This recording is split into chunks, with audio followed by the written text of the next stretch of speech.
I tried to warn you. The Players is the ultimate kick in the nuts. Week long is a kick in the nuts. The Players might even be a bigger kick in the nuts than that. The big guy tried to tell you, just embrace the chaos. I already came in with a cup on, ready to be for a couple swift kick in the nuts, and the Players hasn't let me down. Not at all. What's up, new guy? I'm the Degenerate 75. I am a PGA DFS content creator who is here to help you get a little bit better at this game. I've been playing it for a very long time, and I've learned a lot of tough lessons that I'm going to help you not suck so bad at it. I also try to not give you a single pick. Actually, I don't try to. I definitely am not going to give you a single fucking pick. Furthermore, I'm also going to try to not just be the boring talking head that just gives you the same boring shit as ever. So if that interests you, I encourage you to hang around. Hey, you should know, I do this every Wednesday, the live stream for week long, aka Kicking the Nuts. Still trying to get DK to trademark it. They won't do it yet. But you're watching the Showdown Hoedown. And I have a hat on called Showdown Hoedown. It's the flagship of my station. Every Friday and Saturday night, we do it for round 3 and round 4. If you don't know, Showdown is so much better than Kicking the Nuts week long. So I encourage you to check it out, and I want you to know with play getting canceled at the Players today, there ain't no way they're finishing round 2. I don't even think that's debatable.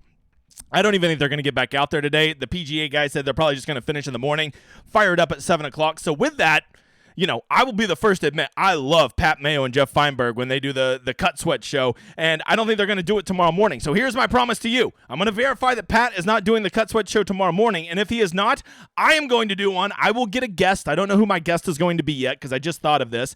And if Pat's not doing it, I will do a Cut Sweat show. I don't want to go up against the GOAT, but if he's not going to do it, I will try to fill that vacuum for you guys. We will watch the sweat. I will plan on doing it around 8:30 Lord's time zone. Lord's time zone. Be looking for that. I'll probably tweet it out or some stupid shit like that, okay?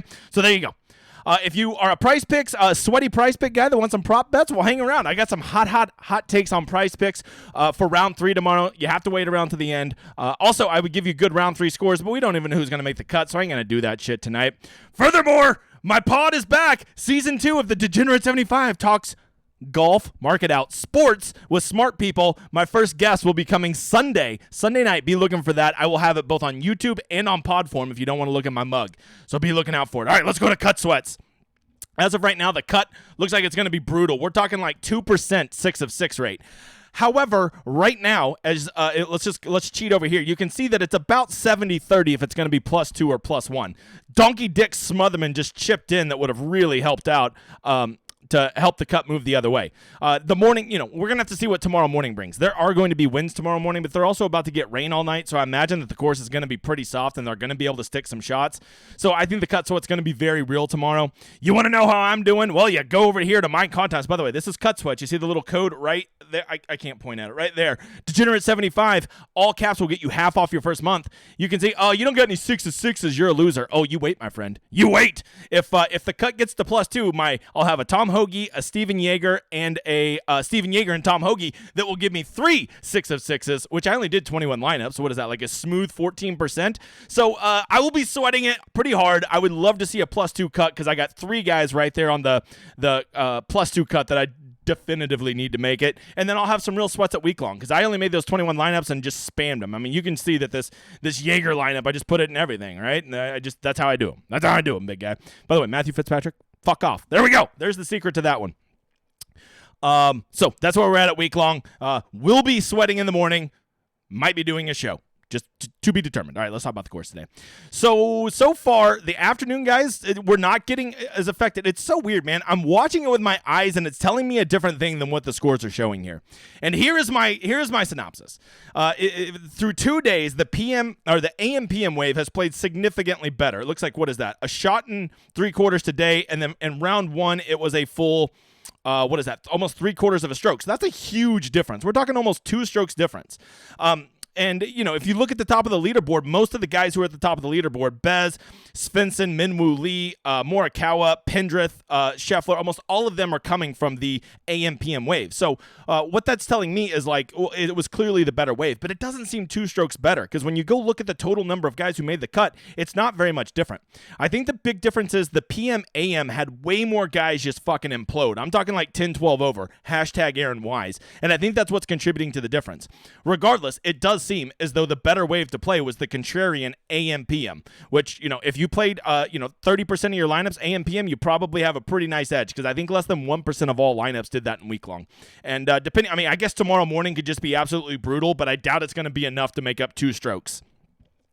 So, with play being suspended, we are left in limbo. If you don't know how this works, new guy, let me tell you. Right now, it has to get to T65. T65 and ties is what makes the cut. And as you can see right now, for it to be +2, there's 67 guys that are currently there. So 3 more guys in this +1 range are going to have to drop down. Okay, that's why Smotherman just chipping in and saving par was really big there on, what is that, the hard-ass hole that everybody keeps butchering, 6 maybe?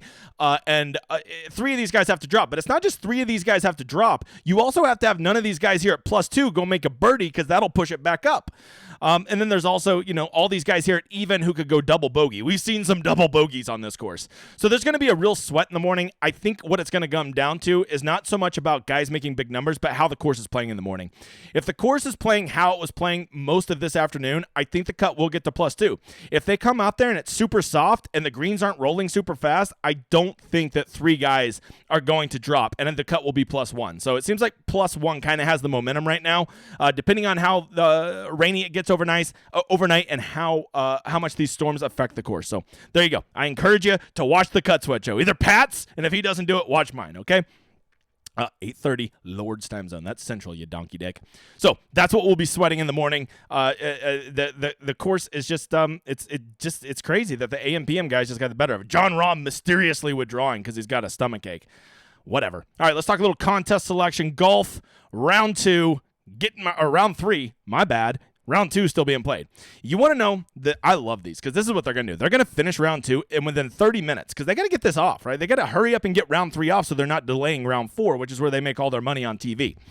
So from about 7 to, I would guess, about 10 o'clock, they will be, that's Eastern time, that's slapdick time zone, they will be finishing round 2, right? And then they got to do at least 15 to 30 minutes to make the cut, place everybody in their tee times, and get them back out there. So I would guess by 10:30 or 11 o'clock latest, they get them off.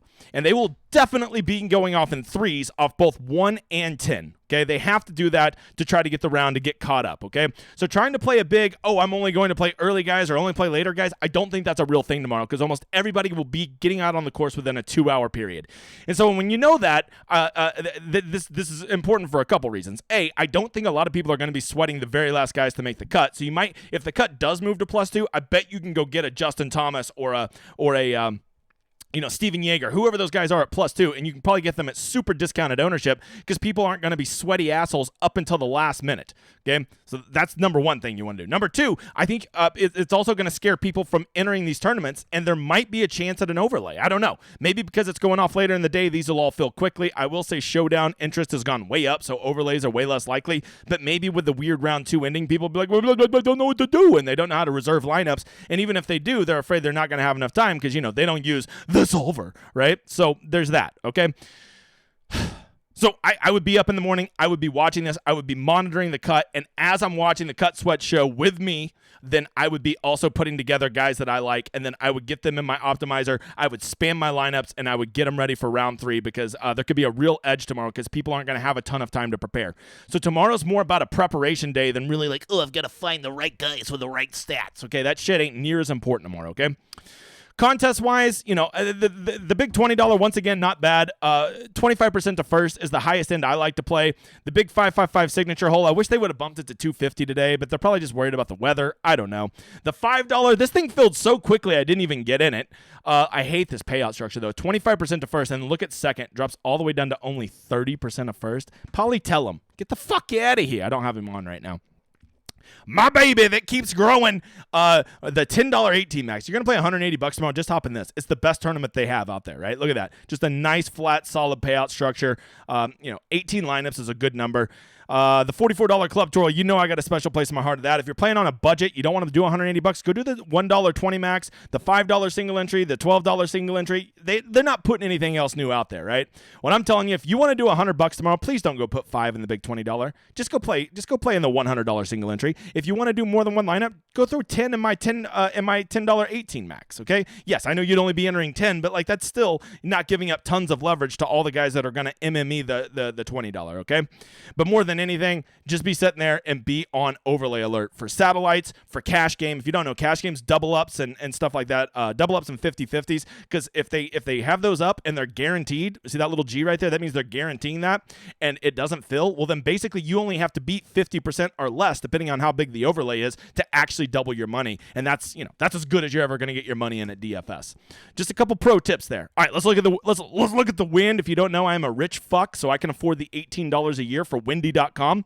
And as you can see, they're going to come out tomorrow morning, and I've got really fancy projections, like even better than this, and it looks like it's going to be blowing in the morning, okay? We got to wait till 8 o'clock to get the newest projections, but as of right now, when those guys are finishing their round, they are going to be hitting a little wind. But then once they start round 3, I think it's going to be beautiful conditions. I think they are going to boat race this course tomorrow afternoon. It is going to be soft from the rain, and so tomorrow is the ultimate day to go play chargers. Guys charging from the back of the pack, okay? Guys that just make the cut at +2 or +1, whatever it is, that are going to be naturally lower owned. Go play those guys, because I will promise you right now, one of those guys will shoot a -6 tomorrow from the back of the pack, will backdoor into the top 10, and will be a nuts play that you have to have. If you go build your lineup tomorrow and every guy in your lineup starts they're in the top 10 of the tournament, I think you're just building an unoptimal lineup, right? There are going to be guys charging from the back, and the reason you want to play them, there's going to be guys at the top that are going to go off too,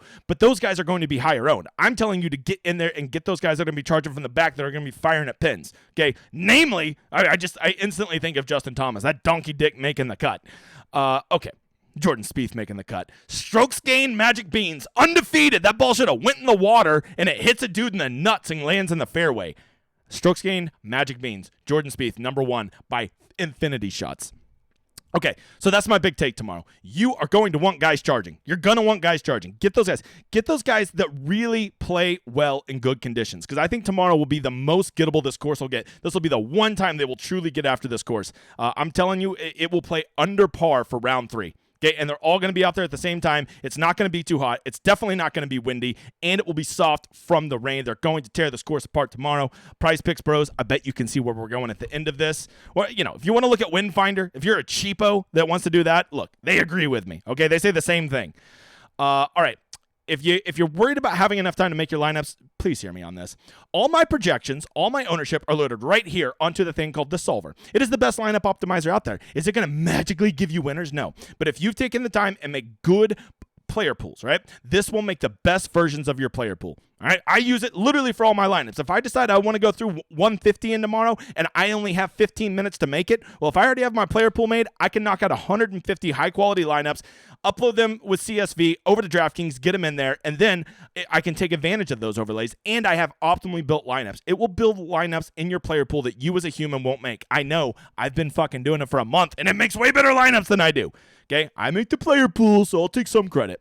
And here's the best part about it. These things usually cost $100 or more a month, $25 a month. Make sure to use my landing page. See that Showdown Hoedown symbol up there? That will get you all my projections for week long, aka kicking the nuts, round 1, round 2, round 3, and round 4 Showdown, and all my ownership. It will already be preloaded on there. You just got to make sure you use my landing page, and boom, you're good to go. It's that simple. All right, let's talk about trying to identify some guys. Let's go try to find some guys that are really killing it.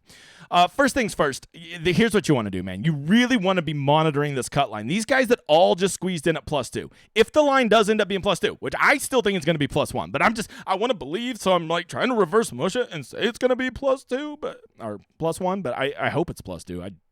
I don't get that lucky. Tom Hoagie and Shane Lowry rallying like that today. Yeah, old cheesesteak Hogue, I love you, bud. See, I just don't get that lucky. Jaeger missing a 3-footer on 18. Prick. All right, if you can get these guys, Smalley, Thomas, Lowry, Hoagie, Straka, Jaeger, Martin, any of these guys, right? And some of these guys could move back, or you got to watch, right? Some of them might go double bogey a hole. He might go birdie a hole, so he won't be down here. But if the cut is +2, and you can get these guys at +2, they will inherently be way lower owned because people just aren't going to be monitoring this shit up until the last minute. All right, Grandpa's sitting on the shitter at 6 o'clock in the morning, doesn't understand that these guys have made the cut. He won't understand that because they won't have even made the cut when he's making his lineup on the shitter. Furthermore, when I'm playing these guys at +2, I always want the guys that had the bad round, right? Give me the Alex Smalley. Give me let's say Taylor Montgomery makes it. Give me the Justin Thomas, okay? Whereas guys like Lowry and Hoagie, yes, they made it in at +2, but they are also coming off really good rounds. I would rather have the guys coming off the worst rounds that are down there because now they are going to be even lower owned of the lower owned. The next thing is anybody who had a mega round today that is not a stud, I can sum it up for you real easy. Get the fuck out of here, all right? Will Gordon, not a chance. Bazadenhout, not a chance. Svensson, not a chance. Brandon, who? Not a chance. Ryan Fox, not a chance. Luke, you just don't play them. Those guys are not going to follow up 90 percentile rounds very often, right? And when they do, it doesn't justify the ownership you have to pay for them, right? So that's what I'm doing. Now, if it was like let's just say somebody finishes on a heater today. Scotty Scheffler finishes like shooting 4 or 5 under today, and you want to play his good round, well, that's different because Scotty Scheffler's a fucking animal, just like I told you on the live stream Wednesday, and he can go nuclear 2 rounds in a row. So I don't apply those rules to the studs. From there, as always, we're going to go look at approach. It is the single most correlated stat to success. You got to remember, a lot of these guys haven't even got halfway through their second round yet, so these stats are going to be a little noisy. I mean, you've got to love Will Gordon picking up 4 strokes on approach, although 4.5 with a putter is insane. All right, Thomas Dietrich, wow. And he's going to miss the cut, so don't play him. Shane Lowry, wow, big guy. I thought he was going to mail it in. Dude, Gare Bear Woodland is back with the ball striking. Let's just say it. Victor Hovland, Luke List. The key is, like, I really want to see one, and then especially, like, if they were good off the tee also, like, a great example would be Doug Gim. Look at that ball striking versus that. Oh, wait, Doug Gim's 8 over. Shut the fuck up. All right, it hasn't removed those guys. Don't listen to me about Doug Gim. Kevin Strillman, wow, 2.42 on approach. Not bad. Adam Hadwin, look at that. I don't know if I want to play Adam Hadwin coming off a hot round. Morikawa, he cannot putt and chip like this. He will be bounce back candidate, especially if he continues to spin his wheels.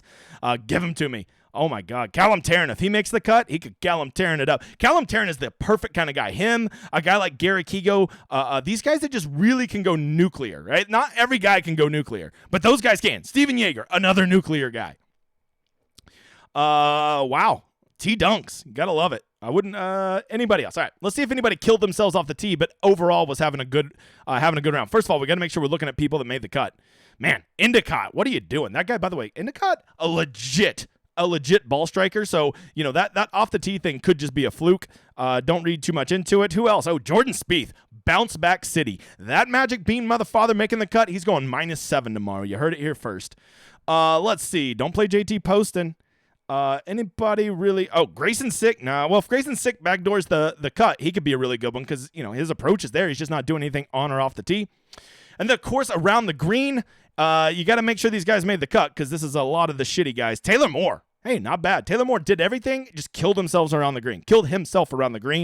Anybody else? Okay, Chesson Hadley, really good ball striking and made the cut. I'm just saying, he's a guy that can go nuclear hot. Of all the slapdicks, that guy has a -7 anymore than anybody I know. Aaron Wise, wouldn't play him, seeing he missed the cut by 10 shots. Jesus, Brendan Todd can't chip and putt. Look at that. Brendan Todd's a ball striker that can't chip or putt. Am I in the Matrix? What is going on? All right. I mean, if you're a guy that does ball striking regression, or short game regression, Brendan Todd's the nuts tomorrow. Yeah, we already talked about Victor Hovland. Alex Smalley? Nah. Holy shit. Lucas Urban, 9 strokes on approach. I've never seen that. This is good entertainment. The point being, tomorrow, I think you can kind of throw a lot of these stats out the window. You're just not going to have time to analyze all the stats because a lot of these guys, as I told you, aren't even halfway done with their second round. What I would really do tomorrow is play bounce back guys, play guys that barely make the cut. That's what I'm playing. That is fuck the stats, okay? Those are the 2 most important things I want. Are they going to be low owned? Are they going to be chasing? Those are the 2 things I care about. I will tell you, it is better to play hole 1 first. If you don't know, the guys that'll be in the top half of the field as they go off in threes, the guys that'll go off first will be the guys in the top half. So that'll be like probably, let's just say, T35 and up guys will all be going off the first tee. And the reason that that's an advantage is that connects 9 to 11. And 9 and 11 are both birdie holes, being par 5s, right? And so all you got to do is squeeze out a birdie on 10, and it does allow you to get that birdie streak. Whereas if you start on 10, 18 don't connect shit. 18 just connects your par with your double bogey. That's all it does, okay?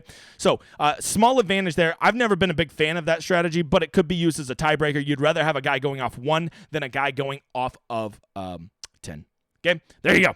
Hey, you want to know those prize picks? But before I do it, let me tell you about my website, dgen75.com. It is the fastest growing community out there. I dare you to not see that flag flying. It is growing all the time. It is a fun community, no picks, teach you how to play the game. Remember that PGA DFS is fun, and have a good, healthy relationship with it, and every once in a while, spike a motherfather, right? If you don't know, we win a lot. Here's all my motherfathers. Celebrate them. And, of course, we have the best tool in all of PGA DFS. This is the Rosetta Stone. It takes all the important stuff.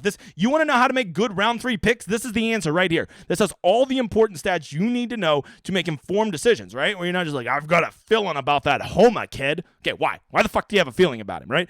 Is it based on anything, or is it just you got a feeling, okay? And this will help you make those decisions, help you make that good player pool. Then you go put them in a good quality optimizer and get the best versions of that player pool.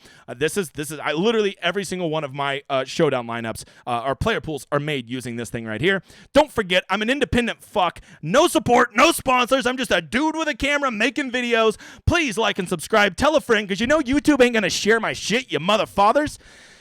All right, last thing, PrizePicks tomorrow. They're going to see how this course played today, and I bet they're going to hang out some lazy numbers. I would be attacking the shit out of birdies tomorrow. If they lay like 3.5 birdies or 4 birdies out there, I'm taking the over, especially on the studs, okay? Guys chasing, Spieth, Thomas, guys like that who we know are going to probably get 3.5, 4 birdies. I just take the over. You got 4 par 5s out there. 17 will have an easier pin placement tomorrow. It won't be the difficult one that they do on Sunday. So I would definitely be playing overs on birdies, and I would be a little more hesitant with the under on strokes, just because there will still be some big numbers out there with all the water. But you know what? When you're chasing birdies, you don't give a fuck if they make 3 double bogeys. Just go get my 7 birds, man. And so I will be attacking overs on birdies very hard tomorrow, as this course is going to get a big old dump of rain for about the next 8 hours, and it's going to be soft as shit tomorrow, and it's not going to be baked out, and there's going to be no winds. They are going to get this course tomorrow. It will be the only time I think we see it play under par. All right, that is my advice for you. I hope you've enjoyed the show. I hope to see you tomorrow for maybe a cut sweat. Maybe a cut sweat show. Be looking on Twitter. I will tweet that out. Don't forget to come check out all my other stuff, and go check out my pod, or be looking out for it Sunday, actually. I'll be talking to you soon. Hope you enjoy this outro, you motherfathers.